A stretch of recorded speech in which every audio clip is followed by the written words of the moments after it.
ഇത് വിഷ്വലൈസ് ചെയ്ത് കഴിഞ്ഞപ്പോൾ നമുക്കിത് എന്തായിരിക്കും എന്ന് കണ്ടു കഴിഞ്ഞോടുകൂടാ എവിടെ എങ്ങനെ സംഭവിച്ചതെന്ന് ചോദിക്കരുത്. നമ്മളെ എയർക്രാഫ്റ്റ് ഓപ്പറേഷൻസിലേക്ക് കിടക്കുന്നുള്ള കാര്യം തീരുമാനമായി. 2 വർഷം കഴിഞ്ഞിട്ട് എക്സാക്ട് അതെ അന്ന് നമ്മൾ കണ്ട ഫോട്ടോയിൽ കണ്ട അതേപോലെ തന്നെ ഒരു ബ്ലൂ ഡോട്ട് ബ്രാൻഡ് ചെയ്ത എയർക്രാഫ്റ്റ് ഞങ്ങൾ ഓപ്പറേറ്റ് ചെയ്യാൻ തുടങ്ങി. സ്വന്തമായി എയർക്രാഫ്റ്റ് ഒന്നല്ല രണ്ടെണ്ണം ഓപ്പറേറ്റ് ചെയ്യുന്നുണ്ട്. ഈ സർവീസ് ചെയ്യുമ്പോൾ അല്ലെങ്കിൽ ഞങ്ങൾ ഈ സർവീസ് സ്റ്റാർട്ട് ചെയ്തതിനെ കുറിച്ച് ഞങ്ങൾക്ക് ഏറ്റവും സാറ്റിസ്ഫാക്ഷൻ കിട്ടുന്ന 2 കാര്യങ്ങളുണ്ട്. ഒന്നെന്താണെന്ന് വെച്ച് കഴിഞ്ഞാൽ ഇതുവരെ ഞങ്ങൾ ചെയ്തേക്കുന്ന ട്രാൻസ്ഫേഴ്സ് 100% സക്സസ്ഫുൾ ആയിട്ടാണ് കംപ്ലീറ്റ് ആക്കിയേക്കുന്നത്. ഈ എയർ ട്രാൻസ്ഫറിനിടയിൽ ഒരാൾ പോലും മരണപ്പെട്ടിട്ടില്ല.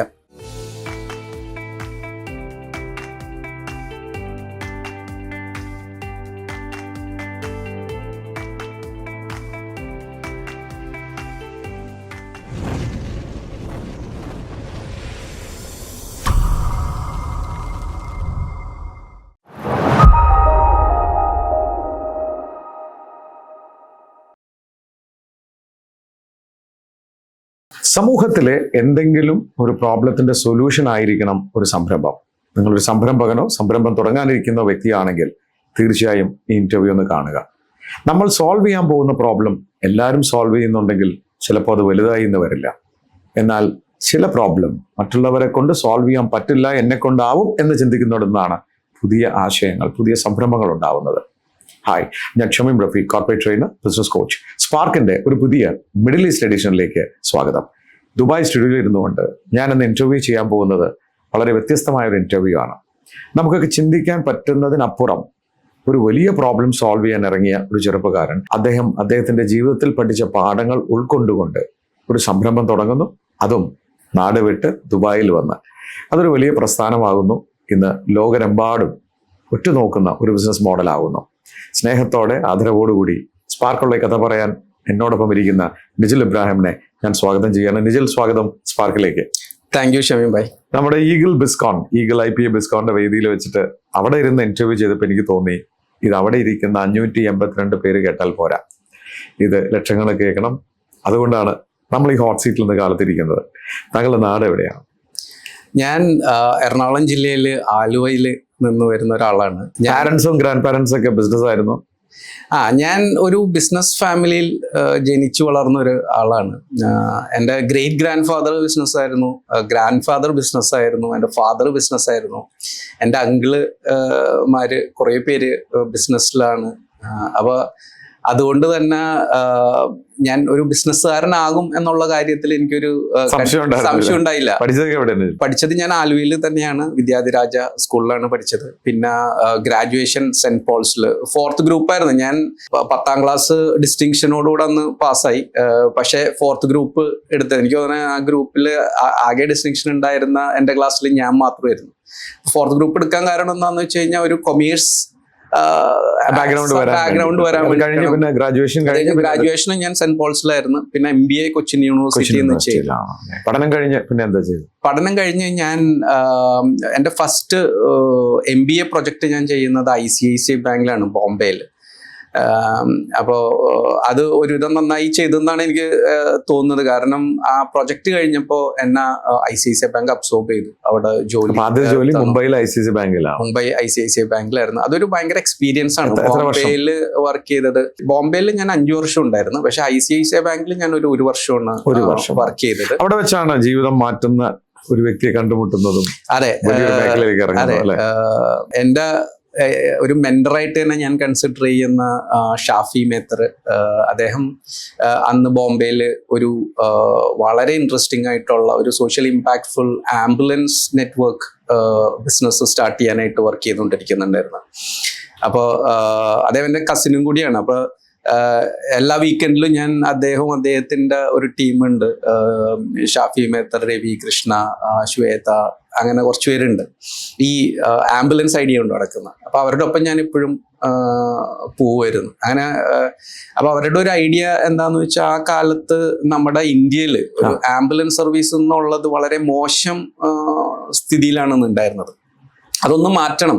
എന്തുകൊണ്ടായിരുന്നു? ഇവരില് എല്ലാവരും US പോയി പഠിച്ചു വന്ന ആളുകളാണ്. അപ്പൊ അവർക്ക് അവിടെ ഉള്ള ഒരു 911 സർവീസസ് ഉണ്ട്. അത് വിളിച്ചു കഴിഞ്ഞാൽ 8 മിനിറ്റിനുള്ളിൽ ആംബുലൻസ് എത്തുന്ന ഒരു സിറ്റുവേഷൻ ആണ്. നമ്മുടെ നാട്ടിൽ ഒരു പിസ്സ ഓർഡർ ചെയ്ത 30 മിനിറ്റ്സ് കിട്ടും. എക്സാക്ട്ലി. അപ്പൊ ഷമീം ഭായി പറഞ്ഞത് കറക്റ്റ് ആണ്. കാരണം എന്താ വെച്ചാൽ ആ കാലത്ത് ഒരു തമാശ കോമഡി ഉണ്ടായിരുന്നു. പിസ്സ ഓർഡർ ചെയ്ത് കഴിഞ്ഞാൽ നമുക്ക് 30 മിനിറ്റിനുള്ളിൽ കിട്ടും. ആംബുലൻസ് വിളിച്ച 1 മണിക്കൂർ എടുക്കാം. അതിൽ കൂടുതൽ എടുത്തേക്കാം. മാത്രമല്ല ആ കാലത്ത് ആംബുലൻസുകൾ എന്ന് വെച്ച് കഴിഞ്ഞിട്ടുണ്ടെങ്കിൽ ലൈഫ് സേവിങ് വെഹിക്കിൾ എന്നതിൽ നിന്ന് മാറി ഒരു ഡെഡ് ബോഡി ട്രാൻസ്ഫർ ചെയ്യുന്ന വണ്ടിയായിട്ടാണ് കൺസിഡർ ചെയ്തിരുന്നത്. അതിന്റെ ഏറ്റവും ഒരു എക്സാമ്പിൾ, പണ്ടത്തെയൊക്കെ മലയാള സിനിമകൾ കണ്ടു കഴിഞ്ഞാൽ നമുക്ക് അറിയാൻ പറ്റും. ഒരു ആംബുലൻസ് വീട്ടിലേക്ക് വരുന്നത് കാണിച്ച് സീൻ കണ്ടു കഴിഞ്ഞിട്ടുണ്ടെങ്കിൽ പിന്നെ നമ്മൾ കേൾക്കുന്നത് അവിടെ ഭയങ്കര അലമുറയിട്ടുള്ള ഒരു കരച്ചിലാണ്. കാരണം എന്ന് വെച്ച് കഴിഞ്ഞാൽ ആരോ മരിച്ചിട്ട് കൊണ്ടുവന്നു എന്നുള്ളത് സിംബോളിക് വേ ഓഫ് പ്രസന്റിംഗ് ഒരു ഡെഡ് ബോഡി. അപ്പൊ ലൈഫ് സേവിംഗ് ആയിരുന്നു. ഷാഫി മേത്തർ താങ്കളോട് വന്ന് ഈ ആശയം പറഞ്ഞപ്പോ താങ്കൾ ജോലി ചെയ്യണം ആ സമയത്ത്? ഞാൻ അന്ന് ജോലി ചെയ്യാണ്. അപ്പൊ അദ്ദേഹം എന്റെ അടുത്ത് പറഞ്ഞല്ലോ, അവരുടെ ചർച്ചകളാണത്. ഞാൻ അതിന്റെ കൂട്ടത്തിൽ വന്ന് ഇരിക്കുകയാണ്. അപ്പൊ ഇവര് നമുക്ക് ഇന്ത്യയിൽ അങ്ങനെ കൊണ്ടുവരണം, ഇത്രയും ടൈമിനുള്ളിൽ നമുക്ക് ആംബുലൻസ് എത്തിക്കണം എന്നുള്ള ഐഡിയ, അതിനൊരു നെറ്റ്വർക്ക് ആംബുലൻസ് സർവീസ് വേണം, ഒറ്റൊരു നമ്പറിൽ വിളിച്ചു കഴിഞ്ഞിട്ടുണ്ടെങ്കിൽ എത്രയും പെട്ടെന്ന് 10 മിനിറ്റിനുള്ള ആംബുലൻസ് എത്തിക്കുക എന്നൊക്കെ ഉള്ള ഐഡിയ ഡിസ്കസ് ചെയ്തുകൊണ്ടിരിക്കുകയാണ്. അപ്പൊ നമ്മള് ആ ഒരു യങ് ബ്ലഡ് ഇതൊക്കെ കേട്ടുകൊണ്ടിരിക്കുമ്പോൾ ഉള്ള ഒരു എക്സൈറ്റ്മെന്റ് കൂടി അവസാനം ഞാൻ എന്ത് ചെയ്തെന്ന് വെച്ച് കഴിഞ്ഞാൽ ICICI ബാങ്കിലെ ജോലി വിട്ടിട്ട് ഇവരുടെ ഒപ്പം ജോയിൻ ചെയ്തു. അതൊരു കോൺസെപ്റ്റ് മാത്രമാണ്. അതെ, ആ സമയത്ത് ഒരു കോൺസെപ്റ്റ് മാത്രമായിരുന്നു. പക്ഷെ എനിക്ക് അവരിൽ ഭയങ്കര വിശ്വാസമായിരുന്നു. അത് അവര് ചെയ്യും എന്നുള്ള കാര്യത്തിൽ ഭയങ്കര വിശ്വാസമായിരുന്നു. ആ കോൺസെപ്റ്റ് ലെവലിൽ നിൽക്കുമ്പോൾ ഞാൻ പോയി ജോയിൻ ചെയ്തു. എനിക്ക് തോന്നുന്നു ആ കമ്പനിയുടെ 3ാമത്തെ എംപ്ലോയി ആണ്. ഇപ്പൊ അവർക്കൊരു 10,000-15,000 എംപ്ലോയീസ് ഇപ്പൊ ഉണ്ട്. അപ്പൊ ആ കമ്പനിയുടെ ഒരു 3ാമത്തെ എംപ്ലോയി ആയിട്ട് ജോയിൻ ചെയ്തു. ഭയങ്കര ഒരു എക്സ്പീരിയൻസ് ആയിരുന്നു. അതിൽ ജോയിൻ ചെയ്യാനായിട്ട് 2 കാരണങ്ങൾ എനിക്കുണ്ടായി. ഒന്നെന്താന്ന് വെച്ച് കഴിഞ്ഞിട്ടുണ്ടെങ്കിൽ, ഞാൻ നേരത്തെ പറഞ്ഞ മാതിരി ഈ ബിസിനസ്സുകാരനാകും എന്നുള്ള കാര്യത്തിൽ എനിക്ക് ചെറുപ്പത്തിൽ എനിക്കൊരു ക്ലാരിറ്റി ഉണ്ടായിരുന്നു. അപ്പോൾ ഇതൊന്ന് പഠിക്കണമല്ലോ, നമ്മൾ ബിസിനസ്സിലേക്ക് ഇറങ്ങുന്നതിന് മുമ്പ് ഇത് ബിസിനസ് എന്താണ് എന്നുള്ളത് പഠിക്കണം. സ്റ്റാർട്ടപ്പിൽ നിന്ന് പഠിക്കുന്നത് നല്ലതാണ്. Yes, exactly. അപ്പൊ അതാണ് ഒരു റീസൺ ഞാനത് ജോയിൻ ചെയ്യാൻ ഒരു കാരണം എന്താണെന്ന് വെച്ചാൽ, സ്റ്റാർട്ടപ്പ് സ്റ്റേജിൽ ജോയിൻ ചെയ്യാൻ കാരണം എന്താണെന്ന് വെച്ച് കഴിഞ്ഞാൽ ഇതെങ്ങനെ ബിൽഡ് ചെയ്ത് കൊണ്ടുവരും എന്നുള്ളത് പഠിക്കുക എന്നുള്ളത്. രണ്ടാമത്തെ അത് ക്രിയേറ്റ് ചെയ്യുന്ന ഒരു സോഷ്യൽ ഇമ്പാക്ട്. അപ്പൊ അത് രണ്ടും കൊണ്ടാണ് ഞാൻ അതിൽ ജോയിൻ. അത് വളരെ നല്ല രീതിയിൽ ഒരു ബിൽഡ് ചെയ്ത് ഇപ്പോഴും നല്ല രീതിയിൽ നടക്കുന്ന. എനിക്ക് തോന്നുന്നു എത്ര സ്റ്റേറ്റിലേക്ക് പിന്നീട് പടർന്നു? അവരിപ്പോ എനിക്ക് തോന്നുന്നു ഒരു 10 കൂടുതൽ സ്റ്റേറ്റിൽ ഇപ്പൊ സർവീസ് ചെയ്യുന്നുണ്ട്. അപ്പൊ ഇനീഷ്യലി എന്റെ റോൾ ഒരു പ്രൊജക്ട് സെറ്റപ്പ് എന്നുള്ളൊരു റോളായിരുന്നു. ഒരു സ്റ്റേറ്റിൽ പോയ പ്രൊജക്ട് സെറ്റ് ചെയ്യുക, ടീമിനെ ഹാൻഡ് ഹോൾഡ് ചെയ്യുക, അടുത്ത സ്റ്റേറ്റിൽ പോവുക എന്നുള്ള ഒരു റോളായിരുന്നു. കറക്റ്റ്, അവരെ ട്രെയിൻ ചെയ്യുക. കറക്റ്റ്, അതായിരുന്നു എൻ്റെ ഒരു റോള്. അത് നല്ല രീതിയിൽ ചെയ്തുകൊണ്ടിരിക്കുകയായിരുന്നു. അങ്ങനെ ഇരിക്കുമ്പോഴാണ് അവര് ഇന്റർനാഷണൽ ഒരു മാർക്കറ്റിൽ സർവീസ് തുടങ്ങുക എന്നുള്ള ഒരു ഐഡിയയിൽ, കാരണം ഇന്ത്യയിൽ നന്നായിട്ട് വരുന്നു, അപ്പൊ ഇന്റർനാഷണൽ സർവീസും കൂടെ തുടങ്ങിയാൽ നല്ലതായിരിക്കും എന്നുള്ള നിലയിൽ അവർ ഐഡന്റിഫൈ ചെയ്ത കൺട്രി UAE ആണ്. അങ്ങനെ ഞാൻ UAE ദുബായിൽ വന്നു. അങ്ങനെയാണ് ഞാൻ ദുബായിൽ എത്തുന്നത്. ഇവിടെയും സെറ്റിംഗ് അപ്പ് റോളായിരുന്നു. ഞാൻ ഇവിടുത്തെ CEO ആയിട്ടാണ്. CEO ആയി ഇവിടുത്തെ ഡിവിഷന്റെ GCC ഡിവിഷന്റെ CEO ആയിട്ടാണ് ഞാൻ ഇവിടെ വന്നത്. നല്ല രീതിയിൽ കമ്പനിയുടെ സ്റ്റാർട്ട് ചെയ്തു. ആംബുലൻസസ് ഓപ്പറേഷനലൈസ് ചെയ്ത് റോൾ ഔട്ട് ചെയ്ത് ടീം ബിൽഡ് ചെയ്ത് അങ്ങനെ വളരെ നല്ല രീതിയിൽ പോയിക്കൊണ്ടിരിക്കുകയായിരുന്നു. അതിന്റെ ഇടയിലൊരു കാര്യം എനിക്ക് പറയാനുള്ളതെന്ന് വെച്ച് കഴിഞ്ഞാൽ, ഇടയിൽ ഞാനൊരു എൻ്റെ ഒരു ഫ്രണ്ടായിട്ടൊരു ബിസിനസ് സ്റ്റാർട്ട് ചെയ്യാൻ ട്രൈ ചെയ്തിരുന്നു. ഞാൻ ഈ കമ്പനിയിൽ വർക്ക് ചെയ്യുമ്പോൾ ഈ സ്റ്റാർട്ടപ്പ് നമ്മുടെ മനസ്സിലുണ്ടല്ലോ. കറക്റ്റ്. പക്ഷേ അതെനിക്കൊരു ഭയങ്കര അതൊരു ഫെയിൽഡ് എക്സ്പെരിമെന്റേഷൻ ആയിരുന്നു. എക്സ്പെരിമെന്റേഷൻ എന്ന് പറയാന്നുണ്ടെങ്കിൽ, അന്ന് ഞാനും എൻ്റെ ഒരു ക്ലാസ്മേറ്റും കൂടെയാണ് തുടങ്ങിയത്. അത് ഞങ്ങള് ചെയ്യാൻ തീരുമാനിച്ചത് എന്താന്ന് വെച്ച് കഴിഞ്ഞിട്ടുണ്ടെങ്കിൽ, ഒരു ഊബറിന്റെ ഒരു ചെറിയ മോഡൽ എന്നുള്ളതായിരുന്നു ശരിക്കും പറഞ്ഞത്. ഊബറില്ല, അത് എന്താന്ന് പറഞ്ഞത് 2007 നമ്മൾ സ്റ്റാർട്ട് ചെയ്യാം. 2010 കഴിഞ്ഞിട്ടാണ് ഊബറിന്റെ ഐഡിയ തന്നെ വരുന്നത്. അപ്പൊ 2007 ഞങ്ങൾ ട്രൈ ചെയ്തതെന്ന് വെച്ചാൽ, കേരളത്തിൽ നിന്ന് ആരെങ്കിലും ഒരു നമ്പറിൽ ഒറ്റൊരു നമ്പറിൽ വിളിച്ചു കഴിഞ്ഞിട്ടുണ്ടെന്നുണ്ടെങ്കിൽ 10 മിനിറ്റിനുള്ളിൽ ടാക്സി എത്തിക്കുക. നമ്മുടെ ആംബുലൻസിന്റെ വേറൊരു മോഡലാണ് ശരിക്കും പറഞ്ഞാൽ. ഞാൻ വർക്ക് ചെയ്തിരുന്ന മോഡലിന്റെ ഒരു വേറൊരു മോഡലാണ്. പക്ഷെ 10 മിനിറ്റിൽ ടാക്സി എത്തിക്കുക എന്നുള്ളതായിരുന്നു ഐഡിയ. അങ്ങനെ ഞങ്ങൾ സ്റ്റാർട്ട് ചെയ്ത് അപ്പം ഞാൻ ഈ കമ്പനിയിൽ വർക്ക് ചെയ്യാണ്. അപ്പം എൻ്റെ ഫ്രണ്ടാണ് അത് മാനേജ് ചെയ്തതും ബിൽഡ് ചെയ്തതും ഒക്കെ. അത് നല്ല രീതിയിൽ ബിൽഡായി വന്നു. പക്ഷെ നമുക്ക് നമ്മളിങ്ങനെ ചെയ്തുകൊണ്ടിരിക്കുന്ന സമയത്ത് ഞങ്ങൾ ഒരു ഡാറ്റ അനാലിസിസ് നടത്തിയപ്പോൾ നമ്മൾ മനസ്സിലാക്കിയ എന്താണെന്ന് വെച്ച് കഴിഞ്ഞിട്ടുണ്ടെങ്കിൽ ഈ ടാക്സി റിക്വയർമെന്റ് വരണതിൽ 80% നമുക്ക് വരണത് ടൂറിസ്റ്റ് റിക്വയർമെന്റ്സ് ആണ്. ടൂറിസം മേഖലയിൽ നിന്നാണ്. അപ്പൊ ടൂറിസം മേഖലയിൽ നിന്ന് വരുമ്പോൾ നമുക്കൊരു ടൂറിസം ഡിവിഷനും കൂടെ ബിൽഡ് ചെയ്ത് കഴിഞ്ഞാൽ ടാക്സി ബിസിനസ്സിനും അത് ഹെൽപ്പ് ചെയ്യും, സെപ്പറേറ്റ്ലി ഒരു ബിസിനസ് ഡിവിഷൻ ആകുകയും ചെയ്യുമല്ലോ എന്നുള്ളതായിരുന്നു നമ്മുടെ ഐഡിയ. പക്ഷെ നമ്മൾ എടുത്ത ഏറ്റവും മണ്ടൻ തീരുമാനം ആ ബിസിനസ്സിൽ അതായിരുന്നു എന്നുള്ളതാണ്. അത് 2 കാരണങ്ങളാണ്. ഒന്ന്, ടാക്സി ബിസിനസ് ഗ്രോ ചെയ്ത് വരുന്ന ഒരു സമയമായിരുന്നു. അപ്പൊ അതിൽ ഫോക്കസ് പോയി. എക്സാക്ട്ലി. ഫോക്കസ് ഭയങ്കര ഇമ്പോർട്ടൻ്റ് ആണ്. നമ്മളൊരു ബിസിനസ് ബിൽഡ് ചെയ്ത് കൊണ്ടുവരുമ്പോൾ അത് ഒരു ഓട്ടോമേറ്റഡ് സ്റ്റേജിൽ എത്തുന്നത് വരെ നമ്മൾ ഫോക്കസ്ഡ് ആയിട്ട് അത് ബിൽഡ് ചെയ്യുന്നത് വളരെ ഇമ്പോർട്ടൻ്റ്. 1 വർഷത്തിനുള്ളിൽ ഞങ്ങൾ ടൂറിസം ബിസിനസ് തുടങ്ങി 1 വർഷത്തിനുള്ളിൽ ഞങ്ങൾക്ക് ടാക്സി ബിസിനസ് ക്ലോസ് ചെയ്യേണ്ടി വന്നു. അതോടുകൂടി ഒരു പാഠം പഠിച്ചു. അത് ഒരു പാഠം എന്ന് പറഞ്ഞ പോലെ കുറേ അധികം പാഠം പഠിച്ചു. അത് ഞങ്ങള് ഒരു ബിസിനസിന്റെ ഒരു പ്രശ്നം എന്താണെന്ന് വെച്ച് കഴിഞ്ഞാൽ ബിസിനസ് നന്നായിട്ട് പോകുന്നില്ല എന്നുണ്ടെങ്കിൽ ഇന്റേണൽ പ്രശ്നങ്ങൾ വരും, അഭിപ്രായ വ്യത്യാസങ്ങൾ വരും, അതൊരു മോശം സിറ്റുവേഷനിലേക്ക് കൂടെ ഒക്കെ പോകും. അപ്പൊ ഞങ്ങളുടെ അങ്ങനെ ഒരു സിറ്റുവേഷനിൽ കൂടെ പോയി അത് അടച്ചുപോയാണ് വന്നത്. ഭയങ്കര മെന്റൽ ഷോക്ക്, സീരിയസ് ഷോക്ക് ആയിരുന്നു അത്. അത് കഴിഞ്ഞിട്ട് എനിക്കൊരു ബിസിനസ് സ്റ്റാർട്ട് ചെയ്യണം എന്നുള്ള ഒരു സ്ട്രെങ്ത് വരാനായിട്ട് ഒരു 10 വർഷം എടുത്തു എന്നുള്ളതാണ്. അപ്പൊ അവിടെ തിരിച്ചു വരാം. നമുക്ക് UAE വരുന്നു, ആംബുലൻസ് നന്നായി പോകുന്നു. അവിടെ നിന്നാണ് വീണ്ടും ഒരു സ്പാർക്ക് ഉണ്ടാവുന്നത്. എന്തായിരുന്നു അത്? റൈറ്റ്. ഇവിടെ ഗ്രൗണ്ട് ആംബുലൻസ് സർവീസാണ് നമ്മൾ ചെയ്തുകൊണ്ടിരുന്നത്. അപ്പൊ UAEയുടെ ഒരു പോപ്പുലേഷൻ ഇതനുസരിച്ചിട്ട് നമ്മൾ നോക്കിക്കഴിഞ്ഞാൽ കാണാൻ ഒരു 90% ആളുകളും എക്സ്പാട്രിയേറ്റ്സ് ആണ്. അപ്പൊ അതുകൊണ്ട് തന്നെ ഇവർക്ക് ജനറലി നമുക്കൊക്കെ ഉണ്ടാകുന്ന ഒരു ഇതാണ്, ഇവിടെ നമ്മൾ താമസിച്ച് വർക്ക് ചെയ്തുകൊണ്ടിരിക്കുമ്പോൾ ചിലപ്പോൾ ഫാമിലി നാട്ടിലായിരിക്കും. അപ്പൊ എന്തെങ്കിലും ഒരു മെഡിക്കൽ റിക്വയർമെന്റ്സ് വന്നു കഴിഞ്ഞാൽ നമുക്ക് ഏറ്റവും ആവശ്യം നമ്മുടെ ഫാമിലി അടുത്തുണ്ടാകുക എന്നുള്ളതാണ്, അവരുടെ കെയർ കിട്ടുക എന്നുള്ളതായിരിക്കും. അപ്പൊ അതുകൊണ്ട് തന്നെ ഇവിടെ നിന്ന് ഇന്റർനാഷണൽ ട്രാൻസ്ഫർ റിക്വയർമെന്റ്സ് ഭയങ്കര ഹൈ ആയിട്ട് ഉണ്ടായിരുന്നു. അപ്പൊ ഞങ്ങൾ ഗ്രൗണ്ട് ആംബുലൻസ് സർവീസ് പ്രൊവൈഡേഴ്സ് പറഞ്ഞാൽ ഞങ്ങൾക്ക് വരും ഇത്, നിങ്ങൾ എയർ ആംബുലൻസ് സർവീസ് പ്രൊവൈഡ് ചെയ്യുമോ, ഞങ്ങൾക്ക് ഇന്ന നാട്ടിൽ പോകണം എന്ന് പറഞ്ഞ ട്രീറ്റ്മെന്റിന് പോകണം എന്നുള്ള ഒരു റിക്വയർമെന്റ് ആയിട്ട് വരുന്നത്. അപ്പോൾ നമ്മൾ എയർ ആംബുലൻസ് ചെയ്യുന്നില്ലാത്തത് കൊണ്ട് നമ്മൾ വേറെ സർവീസ് പ്രൊവൈഡേഴ്സിനെ കണക്ട് ചെയ്യുകയാണ് ചെയ്തുകൊണ്ടിരുന്നത്. അപ്പൊ കുറച്ച് കഴിഞ്ഞപ്പോൾ ഞങ്ങൾക്ക് മനസ്സിലായി ഞങ്ങൾ ഈ വേറെ സർവീസ് പ്രൊവൈഡേഴ്സിന്, അന്ന് UAEയിൽ സർവീസ് പ്രൊവൈഡേഴ്സ് ഇല്ല. International air transfers, air ambulance ചെയ്യുന്ന ഒരു സർവീസ് പ്രൊവൈഡേഴ്സും UAEയിൽ ഇല്ല. അപ്പൊ നമ്മൾ ഇന്ത്യയിൽ നിന്ന് സർവീസ് പ്രൊവൈഡേഴ്സിനെ യൂസ് ചെയ്യും, അല്ലെങ്കിൽ യൂറോപ്പിൽ നിന്ന് സർവീസ് പ്രൊവൈഡേഴ്സിനെ യൂസ് ചെയ്യണം ചെയ്യുന്നത്, അവരാണ് റെഫർ ചെയ്തുകൊണ്ടിരുന്നത്. പക്ഷെ നമുക്ക് ഭയങ്കര നെഗറ്റീവ് ഫീഡ്ബാക്സ് വന്നു തുടങ്ങി ഞങ്ങൾ റെഫർ ചെയ്യുന്ന സർവീസ് പ്രൊവൈഡേഴ്സിനെ കുറിച്ച്. അപ്പൊ എന്തുകൊണ്ട് അത് UAEയിൽ സ്റ്റാർട്ട് ചെയ്യാൻ പാടില്ല എന്നുള്ള ഒരു ഐഡിയ തോന്നിയിട്ടാണ് നമ്മൾ വേഗം ഇതിന്റെ ഒരു ബിസിനസ് സ്കോപ്പ് മനസ്സിലാക്കിയിട്ടാണ് നമ്മുടെ എക്സിസ്റ്റിംഗ് കമ്പനിയോട് പ്രപ്പോസ് ചെയ്തത്. എക്സിസ്റ്റിംഗ് കമ്പനിയായിട്ട് നമ്മൾ ഡിസ്കസ് ചെയ്തപ്പോൾ അവർക്ക് അന്ന് ഗ്രൗണ്ട് ആംബുലൻസ് ഫോക്കസ്ഡ് ആയിട്ട് നിൽക്കുന്നത് കാരണം ഒരു എയർ ആംബുലൻസ് ഡിവിഷൻ എന്നുള്ളതിൽ അവരുടെ ഗോൾസിലില്ല. അങ്ങനെയാണ് ഞാൻ അവിടെ നിന്ന് റിസൈൻ ചെയ്ത് അവരായിട്ട് സംസാരിച്ച് റിസൈൻ ചെയ്തിട്ട് സെപ്പറേറ്റ്ലി ഒരു ഡിവിഷൻ തുടങ്ങുന്നത്. അങ്ങനെയാണ് ഈ എയർ ആംബുലൻസ് പേരിട്ടത്. ഞങ്ങൾ സ്റ്റാർട്ട് ചെയ്യുമ്പോൾ നമുക്കൊരു നമ്മളെല്ലായിടത്തേക്കും സർവീസ് പ്രൊവൈഡ് ചെയ്യും എന്നുള്ളൊരു ഫീൽ കൊടുക്കാൻ വേണ്ടിയിട്ട് യൂണിവേഴ്സൽ എന്നായിരുന്നു ഞങ്ങളുടെ universal air ambulance, universal medical transfer services എന്നായിരുന്നു പേര്. അന്ന് ഞാനുണ്ട്, വേറെ 3 പാർട്ട്നേഴ്സും കൂടെ കൂടിയിട്ടാണ് നമ്മൾ സ്റ്റാർട്ട്. 4 പേരാണ് ഞങ്ങള്. സീഡ് ക്യാപിറ്റലൊക്കെ നമ്മളുടെ സമ്പാദ്യമായിരുന്നു. ഒരു പാർട്ട് ടൈം എംപ്ലോയി ആയിരുന്നു ആക്ച്വലി നമ്മൾ സ്റ്റാർട്ട് ചെയ്യുമ്പോൾ ഉണ്ടായിരുന്നത്. പാർട്ട് ടൈം എംപ്ലോയി ബേസിക്കലി ചെയ്തിരുന്നത് മാർക്കറ്റ് സ്റ്റഡി, എങ്ങനെയാണ് മാർക്കറ്റ്.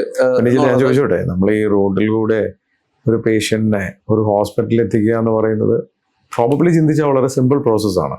പക്ഷെ താങ്കൾ പറയുന്നത് ഈ പേഷ്യന്റ്, അതായത് ബെഡ് റിഡൻ ആയി കിടക്കുന്ന, ചിലപ്പോൾ വിരൽ പോലും അനങ്ങാത്ത, ചിലപ്പോൾ ബ്രെയിൻ ഡെഡ് ആയി കിടക്കുന്ന, കോമയിൽ സ്റ്റേജിൽ കിടക്കുന്ന ആൾക്കാരെ ചിലപ്പോൾ നമ്മൾ ഡൊമസ്റ്റിക് ആയിരിക്കാം, അല്ലെങ്കിൽ വേറൊരു രാജ്യത്തേക്ക് ട്രീറ്റ്മെന്റ് കൊണ്ടുപോകുന്ന പ്രോസസ്സാണ്. അതത്ര എളുപ്പമൊന്നുമല്ല. അതിൻ്റെതായ പ്രോട്ടോക്കോളും അതിൻ്റെ സിസ്റ്റം പ്രോസസ്സൊക്കെ. ഇതൊക്കെ പഠിച്ചോ? എന്തായിരുന്നു ആ മേഖല? അപ്പോൾ ഞങ്ങളിത് സ്റ്റാർട്ട് ചെയ്യാൻ തീരുമാനിച്ചു കഴിഞ്ഞപ്പോൾ നമ്മൾ തീരുമാനിച്ചൊരു കാര്യം എന്താണെന്ന് വെച്ച് കഴിഞ്ഞിട്ടുണ്ടെങ്കിൽ ഇത് ഏറ്റവും നല്ല രീതിയിൽ ചെയ്യണം എന്നുള്ളതാണ്. അപ്പോൾ വെറുതെ നമ്മൾ ഇറങ്ങി വേഗം സ്റ്റാർട്ട് ചെയ്യാന്നുള്ളതായിരുന്നില്ല. ഞങ്ങൾ ആദ്യം ചെയ്തത് എന്താണെന്ന് വെച്ച് കഴിഞ്ഞിട്ടുണ്ടെങ്കിൽ ഈ ഇന്റർനാഷണൽ എയർ ട്രാൻസ്പോർട്സിന് 2 മോഡ് ഓഫ് ട്രാൻസ്പോർട്ട്സ് ഉണ്ട്. ഒന്ന് ചാർട്ടേഡ് എയർ ആംബുലൻസ്, ഒരു എയർക്രാഫ്റ്റ് കംപ്ലീറ്റ്ലി മെഡിവാക് കോൺഫിഗേർഡ് ആക്കിയിട്ട് നമ്മൾ പേഷ്യൻ്റ് റിക്വയർമെന്റ് അനുസരിച്ചിട്ട് ആ ഫ്ലൈറ്റിൽ കൊണ്ടുപോകുക. രണ്ടാമത്തത് കൊമേഴ്ഷ്യൽ ഫ്ലൈറ്റ് സ്ട്രക്ചേഴ്സ് എന്ന് പറയും. അതായത് നമ്മളുടെ എയർ ഇന്ത്യ, എമിറേറ്റ്സ്, അവരൊക്കെ ഒരു സ്ട്രക്ചർ സർവീസ് കൊടുക്കും. അവരുടെ ആ സീറ്റിന് ഏറ്റവും ബാക്കിലത്തെ റോല ഏറ്റവും ബാക്കിൽ ഒരു 3 റോസ് അവർ റിമൂവ് ചെയ്യും. എന്നിട്ട് ഒരു സ്ട്രക്ചർ പിടിപ്പിച്ച് തരുന്ന ഒരു സർവീസ് ഉണ്ട്. അപ്പോൾ നമുക്ക് അതിൽ പേഷ്യൻറ്റിനെ നമ്മുടെ മെഡിക്കൽ ടീം എക്യുപ്മെന്റ്സ് ഒക്കെ ആയിട്ട് നമുക്ക് ട്രാൻസ്ഫർ ചെയ്യാൻ പറ്റും. അപ്പോൾ അവർ ഈ ഏറ്റവും ബാക്കിൽ നിന്ന് 3 റോ റിമൂവ് ചെയ്തിട്ട് ഒരു സ്ട്രക്ചർ പിടിപ്പിക്കും. നമ്മൾ നമ്മുടെ മെഡിക്കൽ ടീമും എക്യുപ്മെന്റ്സ് ഒക്കെ ആയിട്ട് ട്രാൻസ്ഫർ ചെയ്യുക എന്നുള്ളതായിരുന്നു. അപ്പോൾ ഞങ്ങൾ സ്റ്റാർട്ട് ചെയ്യാൻ തീരുമാനിച്ചു കഴിഞ്ഞപ്പോൾ ഒരു ചാർട്ടേഡ് എയർക്രാഫ്റ്റ് എടുക്കാനുള്ള കപ്പാസിറ്റി അന്നില്ല. നമ്മൾ കുറച്ച് 4 സാധാരണക്കാർ ജോയിൻ ചെയ്തിട്ട് സർവീസ് ചെയ്യുമ്പോൾ അപ്പോൾ നമ്മൾ തീരുമാനിച്ചു ആദ്യം കൊമേഴ്ഷ്യൽ ഫ്ലൈറ്റ് സ്ട്രക്ചേഴ്സ് സർവീസ് കറക്റ്റായിട്ട് പ്രൊവൈഡ് ചെയ്യാനുള്ളത് ചെയ്യാമെന്നാണ് തീരുമാനിച്ചത്. അപ്പോൾ അന്നത്തെ ഒരു സിറ്റുവേഷൻ എങ്ങനെയെന്ന് വെച്ച് കഴിഞ്ഞിട്ടുണ്ടെങ്കിൽ കൊമേഴ്ഷ്യൽ ഫ്ലൈറ്റ് സ്ട്രക്ചേഴ്സിന് ഒരു പ്രോസസ്സോ സിസ്റ്റംസോ ഒരു എസ്റ്റാബ്ലിഷ്ഡ് ഡോക്യുമെന്റേഷൻസ് ഒന്നുമില്ല. പ്രേക്ഷകർക്ക് കൊണ്ട് വളരെ സിമ്പിൾ ആയിട്ട് പറഞ്ഞാൽ, രോഗാവസ്ഥയിൽ കിടക്കയിലായ ഒരു പേഷ്യന്റിനെ നമ്മളൊരു എയ്റോപ്ലെയിനിൽ കയറ്റി വേറെ രാജ്യത്തേക്ക് കൊണ്ടുപോകുമ്പോൾ ആ കിടത്തി കൊണ്ടുപോകാനായിട്ട് നമ്മുടെ കൊമേഴ്ഷ്യൽ ഫ്ലൈറ്റുകൾ വരുന്നതിന്റെ സ്ഥലമോ അങ്ങനെ ഒന്നുമില്ല. അതിനുള്ളൊരു സ്പെഷ്യൽ സ്ഥലം അങ്ങനെ ചില എയർലൈനുകൾ പറയുന്നുണ്ട്. അതെങ്ങനെ സിംപ്ലിഫൈ ചെയ്ത് പറഞ്ഞാൽ എവിടെയാണ്, മുമ്പിലാണോ ബാക്കിലാണോ എങ്ങനെയാണ്? അത് ഏറ്റവും ബാക്കിൽ. അതിന്റെ എല്ലാ എയർക്രാഫ്റ്റും ഇത് ചെയ്യാൻ പറ്റില്ല. ഈ വൈഡ് ബോഡി എയർക്രാഫ്റ്റ്സ് യൂസ് ചെയ്യുന്ന എയർലൈൻസിന് മാത്രമേ ഇത് ചെയ്യാൻ പറ്റുള്ളൂ. അതുകൊണ്ടാണ് എയർ ഇന്ത്യ, എമിറേറ്റ്സ്, പിന്നെ ലുഫ്താൻസ അവരൊക്കെയാണ് മെയിൻലി ചെയ്യുന്നത്. ഏറ്റവും ബാക്കിൽ അവരൊരു 3 റോ റിമൂവ് ചെയ്യും. സീറ്റ് 3 റോ റിമൂവ് ചെയ്തിട്ട്. പക്ഷെ അവിടെ ഒരു കുഴപ്പമുണ്ട്, പാസഞ്ചേഴ്സും ഉണ്ട് അതിൽ. പാസഞ്ചേഴ്സ് ഉണ്ട്. അപ്പൊ നമ്മളൊക്കെ സാധാരണ ട്രാവൽ ചെയ്യുന്ന ഫ്ലൈറ്റില് നമുക്ക് നമ്മൾ ചിലപ്പോൾ കർട്ടൻ ഇട്ടിട്ട് അപ്പൊ അവരത് കവർ ചെയ്യും. ചിലതിൽ കർട്ടൺ ആയിരിക്കും, ചിലപ്പോൾ ഒരു സോളിഡ് ഡിവൈഡർ അവിടെ ഉണ്ടാകും. അപ്പൊ ബാക്കി ആളുകൾ കാണില്ല. അപ്പൊ അതിലേക്കാണ് താങ്കൾ ഇറങ്ങിച്ചില്ലെന്ന്? യെസ്, അതിലേക്കാണ് നമ്മൾ ഇനീഷ്യലി സ്റ്റാർട്ട് ചെയ്യുന്നത്. അപ്പൊ എഗെയിൻ ഞാൻ നേരത്തെ പറഞ്ഞാൽ അവിടെ ഒരു സിസ്റ്റംസ് ഇല്ല. അപ്പൊ ഞങ്ങൾ ആദ്യം എന്ത് ചെയ്തെന്ന് വെച്ച് കഴിഞ്ഞാൽ ലോകത്തെ ഏറ്റവും ബെസ്റ്റ് സർവീസ് പ്രൊവൈഡേഴ്സ് എന്താണ് സിസ്റ്റംസ് ഫോളോ ചെയ്യുന്നത്, എയർ ആംബുലൻസ് സർവീസ് പ്രൊവൈഡേഴ്സ് എന്ത് സിസ്റ്റംസ് ആണ് ഫോളോ ചെയ്യുന്നത്, പ്രോസസ്സ് എന്താണ്, ഡോക്യുമെന്റേഷൻ സിസ്റ്റംസ്, ഇത് ഡോക്യുമെന്റേഷൻ ഒക്കെ വളരെ ഇമ്പോർട്ടൻ്റ് ആണ്.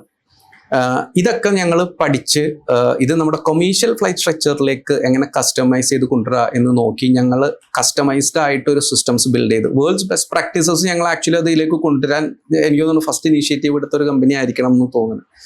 അങ്ങനെ കൊണ്ടുവന്ന് ആണ് നമ്മൾ പതുക്കെ സ്റ്റാർട്ട് ചെയ്യുന്നത്. ഇനി സ്റ്റാർട്ട് ചെയ്യുമ്പോൾ വളരെ ഇമ്പോർട്ടൻ്റ് ആയിട്ടുള്ള ഒരു കാര്യമുണ്ട്, നമുക്കൊരു മെഡിക്കൽ എക്സ്പേർട്ട് വേണം. കാരണം എന്താണെന്ന് വെച്ച് കഴിഞ്ഞിട്ടുണ്ടെങ്കിൽ ഇത് ആക്ച്വലി 2 ബിസിനസ്സുകൾ, 2 ടൈപ്പ് ഓഫ് ബിസിനസ്സുകൾ, അതായത് എയർലൈൻ ബിസിനസ്സും മെഡിക്കൽ ബിസിനസ്സും ഉണ്ടെങ്കിലും ഫോക്കസ് മെഡിക്കൽ ബിസിനസ് ആയിരിക്കണം എന്നുള്ള കാര്യത്തിൽ വളരെ പറയുന്ന പോലെ ഓപ്പറേഷൻ സക്സസ്ഫുൾ പേഷ്യന്റ് ഡയറ്റ് എന്ന് പറയുന്ന പോലെ ട്രാൻസ്പോർട്ടേഷൻ എന്ന് പറയാൻ പറ്റില്ല. കറക്റ്റ്. അപ്പൊ അതുകൊണ്ട് തന്നെ ഞങ്ങൾ അതിലായിരുന്നു ഫോക്കസ്. അപ്പൊ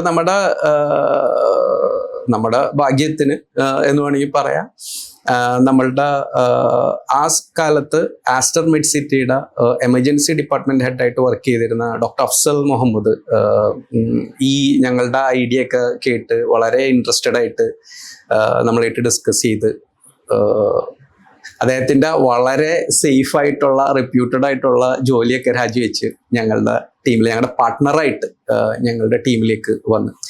അപ്പോൾ മുഹമ്മദ് അഫ്സൽ US നിന്ന് എമർജൻസി മെഡിസിനിൽ പോസ്റ്റ് ഗ്രാജുവേഷൻ കഴിഞ്ഞ് UK ഏവിയേഷൻ മെഡിസിനിൽ ഫെലോഷിപ്പ് ഒക്കെ എടുത്തേക്കുന്ന ഒരാളാണ്. അപ്പം അദ്ദേഹം വന്നു കഴിഞ്ഞപ്പോൾ എന്ത് പറ്റിയെന്ന് വെച്ച് കഴിഞ്ഞാൽ ഞങ്ങളുടെ മെഡിക്കൽ ഫോക്കസ് ഭയങ്കര ക്ലിയർ ആയിട്ട് ക്ലാരിറ്റി വന്നു നമുക്ക്. അദ്ദേഹം അതിൻ്റെ റെസ്പോൺസിബിലിറ്റി എടുത്ത് സിസ്റ്റംസ് കൊണ്ടുവരലും ടീമിനെ ബിൽഡ് ചെയ്യലും. ടീമൊക്കെ വളരെ ഇമ്പോർട്ടൻ്റ് ആണ്. നമുക്കൊരു സാധാരണ ഒരു ഡോക്ടർ വെച്ചിട്ട് നമുക്കിത് ട്രാൻസ്ഫർ ചെയ്യാൻ പറ്റില്ല. സാധാരണ ഒരു എമർജൻസി മെഡിക്കൽ എക്സ്പീരിയൻസ് ഉള്ള ഡോക്ടർ വെച്ചിട്ടും നമുക്കിത് ചെയ്യാൻ പറ്റില്ല. കാരണം എന്താണെന്ന് വെച്ച് കഴിഞ്ഞിട്ടുണ്ടെങ്കിൽ പേഷ്യന്റ് എയർബോൺ ആയി കഴിഞ്ഞ് കഴിഞ്ഞിട്ടുണ്ടെങ്കിൽ പേഷ്യന്റിന്റെ കണ്ടീഷൻ ഭയങ്കരമായിട്ട് ചേഞ്ച് ചെയ്യും. പ്രഷർ വേരിയേഷൻ വരും. അതൊക്കെ പേഷ്യന്റിന്റെ മെഡിക്കൽ കണ്ടീഷൻ അനുസരിച്ചിട്ട് മാനേജ് ചെയ്യണം. ചേഞ്ചസ് എന്തൊക്കെ വരും എന്നുള്ളത് നമുക്ക് പ്രെഡിക്റ്റ് ചെയ്യാൻ പറ്റണം. അത് വരുമ്പോൾ എന്ത് ചെയ്യണം എന്നുള്ളത് അറിയണം. അപ്പോൾ അങ്ങനത്തെ ടീമിനെ ബിൽഡ് ചെയ്യുക എന്നുള്ളതൊക്കെ ഡോക്ടർ ഓഫീസിൽ ഏറ്റെടുത്ത് വളരെ നല്ല രീതിയിൽ നമ്മൾ സ്റ്റാർട്ട് ചെയ്തു. വളരെ സ്ലോലിയാണ് സ്റ്റാർട്ട് ചെയ്തത്. ആദ്യത്തെ 6 മാസം ഞങ്ങൾ ശരിക്കും പറഞ്ഞാൽ സ്റ്റഡി ചെയ്തുകൊണ്ടിരിക്കുകയായിരുന്നു. എൻ്റെ ഓർമ്മ ശരിയാണെങ്കിൽ നമ്മൾ ആകെ 2 ട്രാൻസ്ഫേഴ്സ് ആണ് ആദ്യത്തെ 6 മാസം.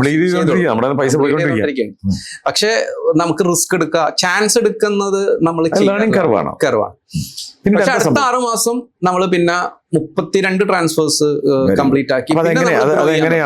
ട്രാൻസ്ഫോർമേഷൻ നടന്നത് നമ്മൾ ആദ്യം നമ്മളൊരു ബിസിനസ് ക്ലാസ്സിൽ പോകേണ്ട ഒരു പേഷ്യന്റിനാണ് നമ്മൾ ആദ്യം സർവീസ് കൊടുത്തത്. നമുക്ക് പല റിക്വയർമെന്റ്സും വരും, പക്ഷെ നമ്മൾ വളരെ ക്ലിയർ ആണ് നമുക്ക് എന്താ ചെയ്യാൻ പറ്റുന്നത് അത് ചെയ്യുള്ളൂ എന്നുള്ളത്.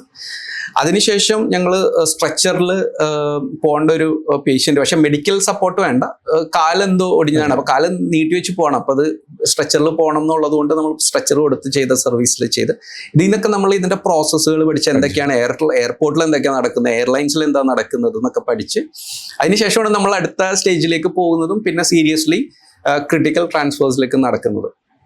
അപ്പൊ ഇതിൻ്റെ അകത്ത് എനിക്ക് ഭയങ്കര ഒരു ഇൻസിഡന്റ്, ഞങ്ങൾ ഈ ബിസിനസ്സിനെ കാണുന്ന രീതി മാറ്റിമറിച്ചൊരു ഇൻസിഡന്റ് ഉണ്ടായിരുന്നു. അതെന്താന്ന് വെച്ച് കഴിഞ്ഞാൽ നമ്മൾ ആക്ച്വലി ബിസിനസ് സ്റ്റാർട്ട് ചെയ്യുന്ന എന്താണെന്ന് വെച്ച് കഴിഞ്ഞാൽ ഓക്കെ UAE ആൾക്കാരില്ല, സർവീസ് പ്രൊവൈഡേഴ്സ് ഇല്ല, അപ്പൊ നമുക്ക് അതൊരു ഗ്യാപ്പ് ഉണ്ട്, നമ്മൾ ആ ഗ്യാപ്പ് ഫില്ല് ചെയ്യുന്നു എന്നുള്ള നിലയിലാണ് ഞങ്ങൾ സ്റ്റാർട്ട് ചെയ്തത്. പക്ഷേ ഞങ്ങൾ സർവീസൊക്കെ തുടങ്ങി ഒരു 7-8 മാസം കഴിഞ്ഞ് കഴിഞ്ഞപ്പോൾ ഞങ്ങൾക്കൊരു റിക്വയർമെന്റ് വന്നു. ഒരു പേഷ്യന്റ്, മലയാളി പേഷ്യന്റ് കൊച്ചിയിലേക്ക് ട്രാൻസ്ഫർ ചെയ്യാൻ വേണ്ടിയിട്ട് റിക്വയർമെന്റ് വന്നു. അപ്പോൾ ഈ കൊമേഴ്ഷ്യൽ ഫ്ലൈറ്റ് സ്ട്രക്ചർ എന്ന് ഞാൻ നേരത്തെ പറഞ്ഞ ഇതില് നമ്മുടെ എയർ ഇന്ത്യയിലൊക്കെ ചെയ്യുന്നതിന് ചില ലിമിറ്റേഷൻസ് ഉണ്ട്. അപ്പോൾ ഒരു ലിമിറ്റേഷൻ എന്താണെന്ന് വെച്ച് കഴിഞ്ഞാൽ 4 liters ഓക്സിജൻ ഫ്ലോക്ക് മുകളിൽ പേഷ്യന്റിന് റിക്വയർമെന്റ് വരെയാണെന്നുണ്ടെങ്കിൽ അവർക്ക് ട്രാൻസ്ഫർ ചെയ്യാൻ പറ്റില്ല. സ്റ്റാൻഡേർഡ് റൂളാണ്, ഇന്റർനാഷണലി ഉള്ള സ്റ്റാൻഡേർഡ് റൂളാണ്. ഒരു കൊമേഴ്ഷ്യൽ ഫ്ലൈറ്റ്സിനും അത് ചെയ്യാൻ പറ്റില്ല. അപ്പൊ ഈ പേഷ്യന്റ് വന്നത് ആൾക്ക് 10 liters ഓക്സിജൻ ഫ്ലോ വേണം.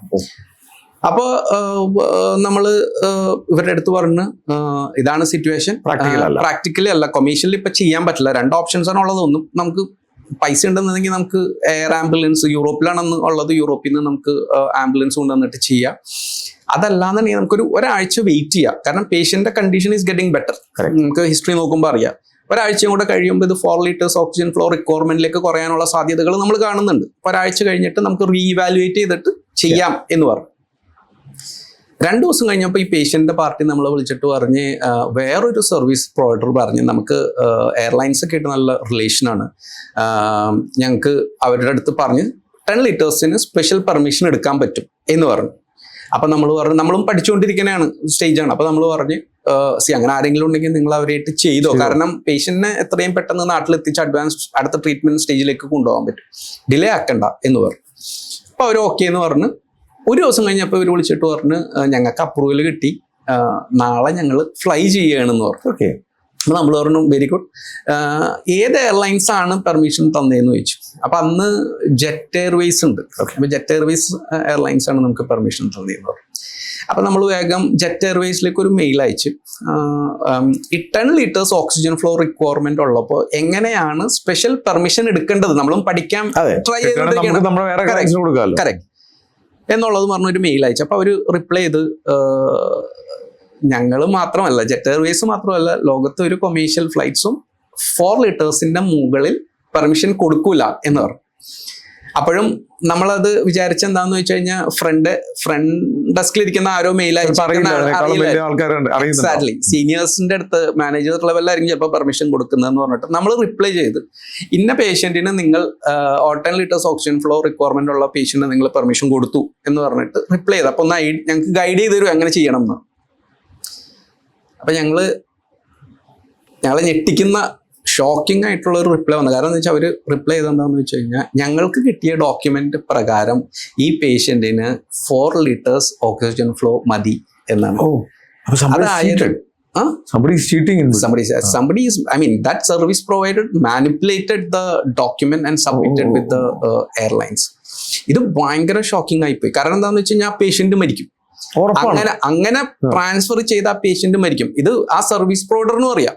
പക്ഷെ അദ്ദേഹം അല്ലെങ്കിൽ ആ സർവീസ് പ്രൊവൈഡർ ഈ പേഷ്യന്റിന്റെ ലൈഫിനെ കുറിച്ച് ഒട്ടും കേടല്ല. It's a business, pure business. ഒരാളെ കൊന്ന് കാശുണ്ടാക്കുന്നതിന് തുല്യമാണ് അയാൾ ചെയ്തത്. അത്ര ഷോക്കിംഗ് ആണ്. ഞങ്ങൾക്ക് വിശ്വസിക്കാൻ പറ്റിയില്ല അത്. അവരെ ഇൻഫോം ചെയ്തു. അപ്പൊ തന്നെ എന്ത് ചെയ്തെന്ന് വെച്ചാൽ ഞങ്ങൾ ഹോസ്പിറ്റലിലേക്ക് ഈ മെയില്, ജെറ്റ് എയർവേസിൽ നിന്ന് വന്ന മെയില് ഞങ്ങൾ നേരെ ഹോസ്പിറ്റലിലേക്ക് അയച്ച് ഞങ്ങൾ പേഷ്യന്റ് പാർട്ടീനെ വിളിച്ചു പറഞ്ഞ് ട്രാൻസ്ഫർ ബ്ലോക്ക് ചെയ്ത് ഹോസ്പിറ്റലിൽ ഇതിനെ കുറിച്ച് ഒരു ഇൻവെസ്റ്റിഗേഷൻ നടത്തി അവര് ആ സർവീസ് പ്രൊവൈഡർ ബ്ലാക്ക് ലിസ്റ്റ് ചെയ്തു. അപ്പൊ ഞങ്ങൾക്ക് ഭയങ്കര ഷോക്കിംഗ് ആയി പോയി. കാരണം ഇങ്ങനെ ഒരു അൺഎത്തിക്കൽ, ഒരു മൊറാലിറ്റിയുടെ ഒരു ശതമാനം പോലും ഇല്ലാത്ത ഫൈറ്റ് ചെയ്തേ പറ്റുള്ളൂ ഇതിന്. എക്സാക്ട്ലി അത് തന്നെയാണ് നടന്നത്. അപ്പൊ ഞങ്ങൾ ആദ്യം എന്തെന്ന് വെച്ച് കഴിഞ്ഞാൽ സർവീസ് പ്രൊവൈഡറിനെ കുറിച്ച് പഠിച്ച്, അപ്പൊ സർവീസ് പ്രൊവൈഡറിനെ കുറിച്ച് പഠിച്ചപ്പോൾ ഞങ്ങൾ മനസ്സിലാക്കി എന്താന്ന് വെച്ച് കഴിഞ്ഞാൽ അതിന്റെ മെയിൻ ഡോക്ടർ, അതായത് ദുബായിലൊക്കെ എപ്പോഴും വന്ന് പേഷ്യന്റിനെ വെന്റിലേറ്റർ ഒക്കെ എടുത്തുകൊണ്ട് പോകുന്ന ഡോക്ടർ ഒരു യുനാനി ഡോക്ടറാണ്, അലോപ്പതി ഡോക്ടർ അല്ല. പിന്നെ ഞങ്ങൾ നോക്കിയപ്പോൾ ഹോമിയോ ഡോക്ടർ ഒക്കെ ഇതേ പേരും പറഞ്ഞ് വേറെ സർവീസ് പ്രൊവൈഡർ ഹെഡ് ചെയ്യുന്നത് ഇതേമാതിരി ഒരു ഹോമിയോ ഡോക്ടറാണ്. അങ്ങനെ വന്ന് സർവീസ് പ്രൊവൈഡ് ചെയ്ത് ഇതിനെക്കുറിച്ച് ഒരു പേഷ്യന്റ് ക്രിട്ടിക്കൽ കെയറിനെ കുറിച്ച് ഒരു തരത്തിലും അറിവോ പഠിച്ചിട്ടോ ഇല്ലാത്ത ആൾക്കാരാണ്. അപ്പൊ ഞങ്ങൾ എന്ത് ചെയ്തെന്ന് വെച്ച് കഴിഞ്ഞാൽ ഞങ്ങള് ഫസ്റ്റ് ആദ്യം തന്നെ ഹോസ്പിറ്റലുകളിൽ ഒരു അവയർനെസ് ക്രിയേഷൻ നടത്തി. ഞങ്ങൾ ഈ സ്പെസിഫിക് ഇൻസിഡന്റ് വെച്ചിട്ട് ബി കെയർഫുൾ, നിങ്ങൾ ഡോക്യുമെന്റ് കൊടുക്കുമ്പോൾ അത് കറക്റ്റ് ആയിട്ട് വെരിഫൈ ചെയ്യണം, ഇത് തന്നെയാണ് പോയേക്കണേന്നുള്ളത്, ഇന്നതൊക്കെയാണ് ലിമിറ്റേഷൻസ്. അപ്പൊ ഒരാൾ വന്നിട്ട് 10 liters ഓക്സിജൻ ഫ്ലോ ഉള്ള ആളെ കൊമേഴ്ഷ്യലിൽ ചെയ്യാന്ന് പറഞ്ഞു കഴിഞ്ഞിട്ടുണ്ടെങ്കിൽ നടക്കൂല എന്നുള്ളൊരു അവയർനെസ് ഇമെയിൽസ് നമ്മൾ അയച്ച് എയർലൈൻസ് ആയിട്ട് ഞങ്ങൾ ഇന്ററാക്ട് ചെയ്ത്. കാരണം എയർലൈൻസിൽ ഡോക്ടറാന്ന് പറഞ്ഞ് നമ്മളൊരു ഡോക്യുമെന്റ് കൊടുത്തു കഴിഞ്ഞാൽ ഒരു ഡോക്ടറാന്ന് പറഞ്ഞ് കൊണ്ടുപോകും. അവർ വെരിഫിക്കേഷൻ നടക്കുന്നില്ല, ഇത് ഡോക്ടറാണോ, ഇത് നേഴ്സാണോ, കമ്പൗണ്ടറാണോ എന്നുള്ളതൊന്നും ഇവർക്ക് അറിഞ്ഞുകൊണ്ട്. ഡോക്ടറാന്ന് ഒരാൾ പാസ്പോർട്ട് കൊടുത്താൽ ഡോക്ടറാണെന്നുള്ളതാണ്. ഞങ്ങൾ അവരായിട്ട് സംസാരിച്ചിട്ട് അവര് രജിസ്ട്രേഷൻ സർട്ടിഫിക്കറ്റ് വെരിഫിക്കേഷൻ വളർന്നു. യെസ്, എനിക്ക് തോന്നുന്നു ഒരു 1-2 വർഷം ഞങ്ങൾ യെസ്. കാരണം ഞങ്ങളുടെ ഞാൻ നേരത്തെ പറഞ്ഞ മാതിരി ഒരു മാർക്കറ്റ് ഗ്യാപ്പ് ഫില്ലിങ്ങിൽ കൂടുതൽ ഇതൊരു സീരിയസ്ലി സോഷ്യൽ ഇമ്പാക്ട്ഫുൾ, ആളുകളുടെ നമ്മളില്ലെങ്കിൽ ആളുകളുടെ ലൈഫ് തന്നെ നഷ്ടപ്പെടാൻ സാധ്യതയുള്ള തരത്തിലുള്ള സിറ്റുവേഷൻ ആണെന്നുള്ളത് മനസ്സിലാക്കി നമ്മൾ ഫൈറ്റ് ചെയ്ത് കൊണ്ടുവരികയാണ് ചെയ്തത്. പിന്നെ അതൊരു നോർമലൈസ് ആയി. അപ്പൊ അത് ആക്ച്വലി 2 കാര്യങ്ങൾ നടന്നു. ഒന്നും നമ്മളെ കുറിച്ചുള്ള ഒരു റെപ്യൂട്ടേഷൻ ക്രിയേഷൻ നടന്നു. എയർലൈൻസ് നമ്മളെ റെഫർ ചെയ്യാൻ തുടങ്ങി. ഇപ്പൊ ഒരു ആള് എന്നിട്ട് എയർലൈൻസിൽ പോയിട്ട് സംസാരിക്കുകയാണെങ്കിൽ അവര് പറയും ഇവര് ആയിട്ട് സർവീസ് പ്രൊവൈഡ് ചെയ്തോ എന്ന്. ഞങ്ങൾ എമിറേറ്റ്സ് ആയിട്ട് വളരെ റീസെന്റ് ഒരു എഗ്രിമെന്റ് സൈൻ ചെയ്തത്. ആ ക്രെഡിബിലിറ്റി എനിക്ക് തോന്നുന്നു ലോകത്ത് ഒരു എയർലൈൻസും ഒരു സർവീസ് പ്രൊവൈഡർ ആയിട്ടും ചെയ്യാത്ത ഒരു എഗ്രിമെന്റ് ആണ് എമിറേറ്റ്സ് ആയിട്ട് നമ്മൾ ചെയ്തത്. അപ്പൊ എമിറേറ്റ്സിന്റെ മാതിരിയുള്ള അത്രയും റെപ്യൂട്ടഡ് ആയിട്ടുള്ള ഒരു എയർലൈൻസ് ഇങ്ങനെ ഒരു എഗ്രിമെന്റ് ചെയ്യണമെന്നുണ്ടെങ്കിൽ ഞങ്ങളുടെ ഒരു ക്രെഡിബിലിറ്റി ബിൽഡിംഗ് ജെന്യുവൻ ആയിട്ട് നടന്നിട്ടുണ്ട് എന്നുള്ളത് തന്നെയാണ്. ഹോസ്പിറ്റൽസ് നമ്മൾ റെഫർ ചെയ്യാൻ തുടങ്ങി, അവർക്ക് മനസ്സിലായി നമ്മൾ ജെന്യുവൻ ആയിട്ടുള്ള സർവീസ് പ്രൊവൈഡർ ആണ് എന്നുള്ളത്. ഞാൻ അവിടെ ചോദിച്ചോട്ടെ, താങ്കൾ പറയുന്ന പോലെ ഈ ഫ്ലൈറ്റിന്റെ ബാക്കിൽ ചെയ്യുന്ന, പക്ഷെ അവിടെയും അങ്ങനെ കൊണ്ടുപോകുന്നതിലും പരിമിതികളുണ്ട്. അല്ലാതെ ഒരു ഫുൾ ഫ്ലെഡ്ജ്ഡ് സർവീസിലേക്ക് നിങ്ങൾ ചിന്തിച്ചു തുടങ്ങിയപ്പോഴേ സത്യം പറഞ്ഞാൽ നമുക്ക് നമ്മുടെ ഉള്ളിൽ അതിങ്ങനെ ഉണ്ടെങ്കിലും നമ്മൾ സീരിയസ്ലി ചിന്തിച്ച് തുടങ്ങിയില്ല എന്നുള്ളതാണ്. ആ സമയത്തില്ല നമുക്കിങ്ങനെ നമ്മുടെ ഉള്ളിൽ ഒരു സ്വപ്നം ഇങ്ങനെ കിടക്കുന്നുണ്ട്, നമുക്ക് എയർ ആംബുലൻസ് തുടങ്ങണം എന്നുള്ളത്. പക്ഷേ എഗെയിൻ അന്നും ഞാൻ പറയുന്നത് പോലെ നമ്മുടെ ലിമിറ്റേഷൻസ് ഉണ്ട്. നമുക്ക് പൈസ വേണം, വേറെ പൈസ ഇൻവെസ്റ്റ് ചെയ്യാൻ പറ്റിയ ആളുകൾ നമുക്കില്ല. നമ്മൾ പല ഇൻവെസ്റ്റേഴ്സിന്റെ അടുത്ത് സംസാരിച്ചാലും ഇവർക്ക് ഇതിനെ കുറിച്ചുള്ള ഒരു ഇൻവെസ്റ്റേഴ്സ് പോയിന്റ് ഓഫ് വ്യൂ ഭയങ്കര ഡിഫറെന്റ് ആണ്. ROI ആണ്, പക്ഷേ സാറ്റിസ്ഫാക്ഷൻ ആയിരിക്കും. അപ്പൊ മാത്രമല്ല ഇത് ഭയങ്കര കോംപ്ലിക്കേറ്റഡ് സർവീസ് ആണ്. കാരണം എന്താന്ന് വെച്ച് കഴിഞ്ഞാൽ 2 കോംപ്ലിക്കേറ്റഡ് ബിസിനസ്സസ് ഒന്നിച്ചു വരുന്ന സർവീസാണ്. ഒന്ന് ക്രിട്ടിക്കൽ പേഷ്യന്റ് കെയർ ആണ്. നമുക്ക് വളരെ ക്രിട്ടിക്കൽ ആയിട്ടുള്ള പേഷ്യന്റിനെ നമ്മുടെ കയ്യിലേക്ക് തരണം ട്രാൻസ്ഫർ ചെയ്യാനായിട്ട്. അപ്പൊ അത് ഏറ്റവും സേഫ് ആയിട്ട് ചെയ്യാന്നുള്ളത് അത് ഭയങ്കര റിസ്ക് ഉള്ള ഇതാണ്. രണ്ടാമത്തത് aviation business.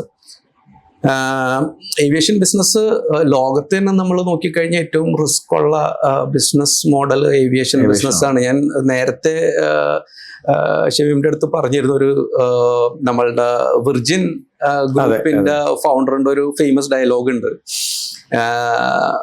there is a shortcut to become a millionaire. You first become a billionaire and then start an aviation business. Then you'll become a millionaire. അപ്പൊ അത്രയും റിസ്ക് ഉള്ള ഒരു ബിസിനസ്, അങ്ങനത്തെ 2 ബിസിനസ്സുകൾ കമ്പൈൻഡ് ആയിട്ട് ചെയ്യാനായിട്ടുള്ള തോട്ട് പ്രോസസ് തന്നെ വേണം. എവിടെ നിന്നാണ് ഇതിന്റെ തുടക്കം പിന്നീട്? അങ്ങനെ ഞങ്ങള് ഈ സർവീസ് ചെയ്തുകൊണ്ടിരിക്കുമ്പോൾ നമ്മൾ ഇന്ത്യയിൽ ഓഫീസ് തുടങ്ങി. അപ്പൊ ഞങ്ങൾ ഇടയിൽ കുറെ കാര്യങ്ങൾ ചെയ്തുകൊണ്ടിരുന്നുണ്ട്. ഈ നമ്മൾ സ്റ്റാർട്ട് ചെയ്യുമ്പോൾ ഉണ്ടായിരുന്ന കൊമേഴ്ഷ്യൽ ഫ്ലൈറ്റ് സ്ട്രക്ചർ അല്ലെങ്കിൽ ഇന്റർനാഷണൽ പേഷ്യന്റ് ട്രാൻസ്ഫേഴ്സിൽ കുറേ സിസ്റ്റമാറ്റിക് ചേഞ്ചസ് ഞങ്ങൾ കൊണ്ടുവന്നു. ഒന്ന്, ഞാൻ ഈ നേരത്തെ പറഞ്ഞ മാതിരി ഡോക്യുമെന്റ് വെരിഫിക്കേഷൻസ് ഹോസ്പിറ്റൽസിലും എയർലൈൻസിലും കൊണ്ടുവന്ന്. രണ്ടാമത്തത്, ആ കാലത്ത് സർവീസ് പ്രൊവൈഡേഴ്സ് കൊടുത്തിരുന്നത് എന്താന്ന് വെച്ച് കഴിഞ്ഞാൽ എയർ ടു എയർ എന്നുള്ള സർവീസാണ്. നമ്മൾ പേഷ്യന്റിനെ എയർപോർട്ടിൽ എത്തിക്കുക, എയർപോർട്ടിൽ നിന്ന് അവർ ടേക്ക് ഓവർ ചെയ്യും, എന്നിട്ട് അടുത്ത എയർപോർട്ടിൽ ഡെസ്റ്റിനേഷൻ എയർപോർട്ടിൽ കൊണ്ടുപോകും, ട്രാൻസ്ഫർ ചെയ്യും എന്നുള്ളതാണ്. ഞങ്ങളത് മാറ്റി. കാരണം നമ്മൾ ബെഡ് ടു ബെഡ് എന്നുള്ളൊരു ഇത് കൊണ്ടുവന്നു. അതായത് പേഷ്യന്റ് എവിടെയാണോ കിടക്കുന്നത് അവിടെ പോയി പേഷ്യന്റിനെ എടുത്ത് എവിടെയാണോ ഡെസ്റ്റിനേഷൻ ഹോസ്പിറ്റലിലോ അല്ലെങ്കിൽ ചിലപ്പോൾ വീട്ടിലോ ആണോ ട്രാൻസ്ഫർ ചെയ്യണമെന്ന് വെച്ചാൽ അവിടം വരെ കൊണ്ടുപോകുന്നതിന്റെ റെസ്പോൺസിബിലിറ്റി നമ്മൾ എടുത്തു. അതൊരു ഭയങ്കര ഡിഫറൻസ് ആണ് ഉണ്ടാക്കിയത്. അപ്പൊ അങ്ങനത്തെ കുറെ ചേഞ്ചസ് കൊണ്ടുവന്നു. അതേപോലെ വേറൊരു കാര്യം നമ്മൾ ചെയ്തത് എന്താണെന്ന് വെച്ച് കഴിഞ്ഞാൽ, ഒരു ഇന്റർനാഷണൽ ട്രാൻസ്ഫർ നടത്തുമ്പോൾ വൺ ഓഫ് ദ റിക്വയർമെന്റ്സ് ഹോസ്പിറ്റലിൽ നിന്നുള്ള, അതായത് ഒരു ഡെസ്റ്റിനേഷൻ കൺട്രിയിലെ ഹോസ്പിറ്റലിൽ നിന്ന് ഒരു അക്സെപ്റ്റൻസ് വേണം. നമ്മൾ ഈ പേഷ്യന്റിനെ കൊണ്ടുവന്ന് അക്സെപ്റ്റ് ചെയ്യും എന്നും പറഞ്ഞിട്ട്. അപ്പൊ ഇത് സാധാരണഗതിയിൽ എല്ലാവരും പേഷ്യന്റിന്റെ അടുത്ത് പറയും അക്സെപ്റ്റൻസ് ലെറ്റർ കൊണ്ടുവരൂ എന്നാണ് പറയുക. നമ്മളത് നോക്കിക്കഴിഞ്ഞപ്പോൾ നമ്മൾ മനസ്സിലായെന്ന് വെച്ച് കഴിഞ്ഞാൽ പേഷ്യന്റ് പാർട്ടിക്ക് ചിലപ്പോൾ ടൈം എടുക്കും. കാരണം ഇതിന്റെ ഒരു പ്രോസസ്സ് ഉണ്ട്. ഇത് തരണമെന്നില്ല. ഏത് ഡോക്ടറെ കണക്ട് ചെയ്യണം, അല്ലെങ്കിൽ അഡ്മിഷന്റെ ആൾക്കാർ ആരാണ്, അവർക്ക് മെഡിക്കൽ റിപ്പോർട്ട് കൊടുക്കണം, അവർക്ക് ചിലപ്പോൾ ക്വസ്റ്റ്യൻസ് ഉണ്ടാവും. അപ്പൊ അത് ചർച്ച ചെയ്യണം എന്നൊക്കെ ഉള്ള ഇതുണ്ട്. അപ്പൊ ചിലപ്പോൾ 1-2 ആഴ്ചയൊക്കെ എടുത്ത സിറ്റുവേഷൻസ് ഉണ്ട്. അപ്പൊ നമ്മൾ വിചാരിച്ച് നമ്മളൊന്ന് ഇൻവോൾവ് ആയി കഴിഞ്ഞാൽ ഇത് സ്പീഡിൽ ചെയ്യാൻ പറ്റുമോ എന്ന് നോക്കിക്കഴിഞ്ഞപ്പോൾ ഞങ്ങൾക്ക് ഇപ്പൊ ഒരു ദിവസത്തിനുള്ളൊക്കെ ഞങ്ങൾക്ക് അക്സെപ്റ്റൻസ് കിട്ടാൻ തുടങ്ങി. അപ്പൊ അങ്ങനത്തെ കുറെ കാര്യങ്ങൾ മെഡിക്കൽ അസിസ്റ്റൻസ് എന്ന് പറഞ്ഞൊരു വെർട്ടിക്കൽ നമുക്ക് ഉണ്ട്. പക്ഷെ നമ്മൾ ഇത് കൊണ്ടുവന്നപ്പോൾ എന്താന്ന് വെച്ച് കഴിഞ്ഞിട്ടുണ്ടെങ്കിൽ ഇതൊരു ട്രാൻസ്ഫർ ചെയ്യുന്ന പേഷ്യന്റിന്റെ കാര്യത്തിൽ ഫുൾ റെസ്പോൺസിബിലിറ്റി നമ്മൾ എടുക്കാൻ തുടങ്ങി. അവിടെ നിന്നാണ് എനിക്ക് ചോദിക്കാനുള്ളത്, നിങ്ങളുടെ phase 2 ആണ്, യൂണിവേഴ്സലിൽ നിന്ന് വേറൊരു നാമത്തിലേക്ക് വരികയാണ്. റൈറ്റ്. എന്തായിരുന്നു? അതാണ്. അപ്പൊ നമ്മള് സർവീസ് ചെയ്തുകൊണ്ടിരുന്നപ്പോൾ ഇന്ത്യയിൽ സർവീസ് തുടങ്ങി. അത് കഴിഞ്ഞ് നമ്മൾ സൗദിയിൽ തുടങ്ങാം എന്നുള്ളൊരു പ്ലാൻ ചെയ്ത് കഴിഞ്ഞപ്പോൾ യൂണിവേഴ്സൽ എന്നുള്ള പേര് ഒന്ന് മാറ്റാന്ന് തീരുമാനിച്ചു. കാരണം നമ്മൾ എവിടെ നോക്കിയാലും യൂണിവേഴ്സൽ ഫർണിച്ചർ ഉണ്ടായിരുന്നു. ഞാൻ ആ കാലത്ത് മുടി വെട്ടാൻ പോയിരുന്ന സലൂണിന്റെ പേര് യൂണിവേഴ്സൽ സലൂൺ എന്നായിരുന്നു. അപ്പൊ നമുക്ക് ഒരു യുണീക്ക് പേര് കൊണ്ടുവരണം എന്നുള്ള നിലയിൽ നമ്മളൊരു ഏജൻസിനെ ഏൽപ്പിക്കുകയാണ് ചെയ്തതെന്ന് ഐഡന്റിഫൈ ചെയ്ത് തരാനായിട്ട്. അങ്ങനെ അവര് സജസ്റ്റ് ചെയ്ത ഒരു നെയിമിൽ നമ്മൾ സെലക്ട് ചെയ്തതാണ് ബ്ലൂ ഡോട്ട്. അതൊരു യുണീക്ക് നെയിമാണ്, ഒരു മോഡേൺ ഇന്റർനാഷണൽ ഫീല് കിട്ടുന്നത്. അപ്പൊ ഇതിന്റെ മീനിങ് എന്താന്ന് വെച്ച് കഴിഞ്ഞാല്, നമ്മുടെ നീൽ ആംസ്ട്രോങ് മൂണിൽ ലാൻഡ് ചെയ്ത് കഴിഞ്ഞപ്പോ അവിടെ നിന്ന് എങ്ങനെയുണ്ട്, നമ്മുടെ എർത്തിനെ കാണാൻ എങ്ങനെയുണ്ടെന്ന് ചോദിച്ചു കഴിഞ്ഞപ്പോ അദ്ദേഹം പറഞ്ഞതാണ് looks like A blue dot എന്നുള്ളത്. അപ്പൊ നമ്മുടെ ഗ്ലോബൽ സർവീസ് നമ്മൾ ചെയ്യും എന്നുള്ള ഒരു ബ്ലൂ ഡോട്ട് എയർ ആംബുലൻസ്. അതൊന്ന്. പിന്നെ ബ്ലൂ എന്നുള്ളത് എയർ, സ്കൈയുടെ കളറാണ്, കെയറിന്റെ കളറ് ബ്ലൂ ആണ്. അപ്പൊ ഇതൊക്കെ കൂടെ ഉള്ളതാണ് ബ്ലൂ ഡോട്ട് എന്നുള്ള. ക്വിക്ലി വിൽ കം ടു എങ്ങനെയാണ് പിന്നെ നമ്മൾ ആ ഒരു ഫ്ലൈറ്റിലേക്ക് വരുന്നത്, എയർക്രാഫ്റ്റ്. അപ്പൊ ഈ ബ്ലൂ ഡോട്ട് എന്നുള്ള പേര് ഇവര് സജസ്റ്റ് ചെയ്തിട്ട് ഇവരൊരു ലോഗോ ഒക്കെ ഉണ്ടാക്കി ഞങ്ങൾക്ക് പ്രസന്റേഷൻ കൊണ്ടുവന്നു കഴിഞ്ഞപ്പോൾ അതിലൊരു സ്ലൈഡ് ഒരു എയർക്രാഫ്റ്റില് ബ്ലൂ ഡോട്ട് എന്നുള്ള ലോഗോ ഇങ്ങനെ പ്രിന്റ് ചെയ്തേക്കുന്നത്.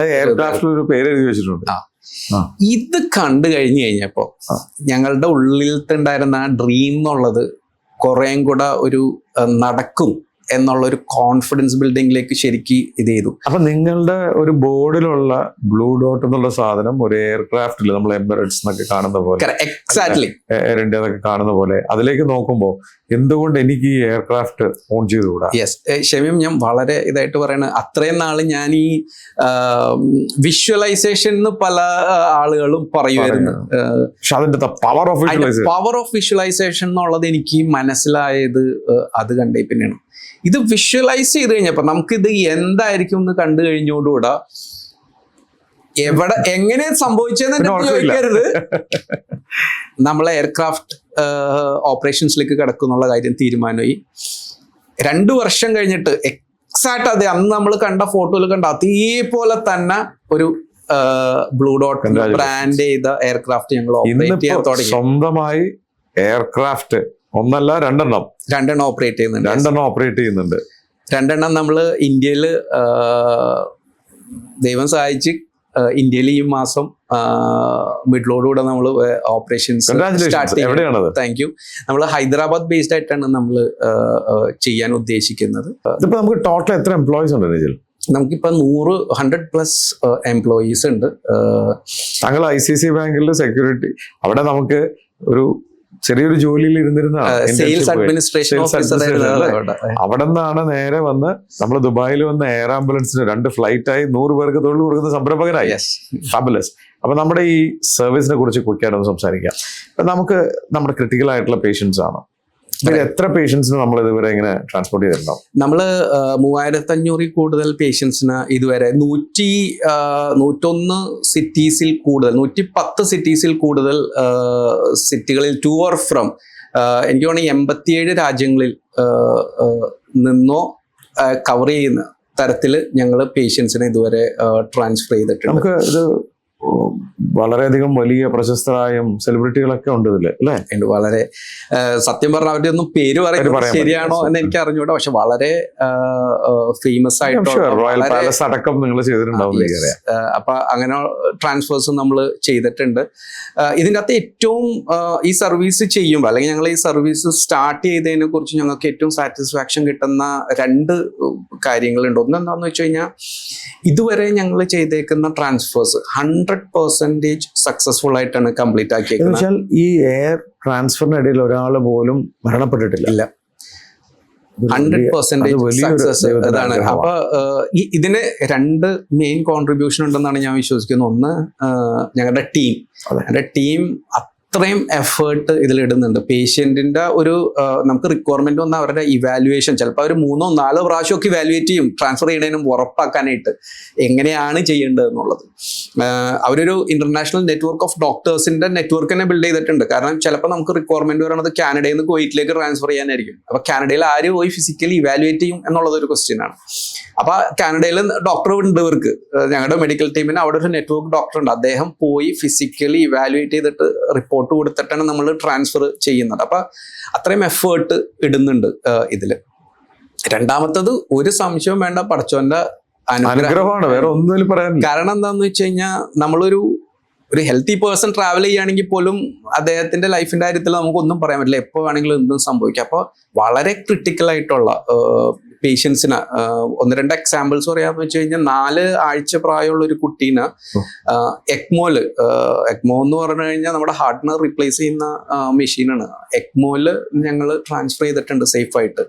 അതുപോലെ ഒരു 90% ബേൺ ആയിട്ടുള്ള ഒരു പേഷ്യന്റ് ലെബനോണിൽ കുറച്ച് നാളും ഒരു ബ്ലാസ്റ്റ് കിടന്നപ്പോൾ അവിടുത്തെ വിക്ടിംസിനെ ഇവിടുത്തെ UAE ഗവൺമെന്റ് ഇങ്ങോട്ട് ട്രീറ്റ്മെന്റിന് കൊണ്ടുവന്നു. അപ്പൊ അത് നമ്മളുടെ മെഡിക്കൽ ടീമാണ് ചെയ്തത്.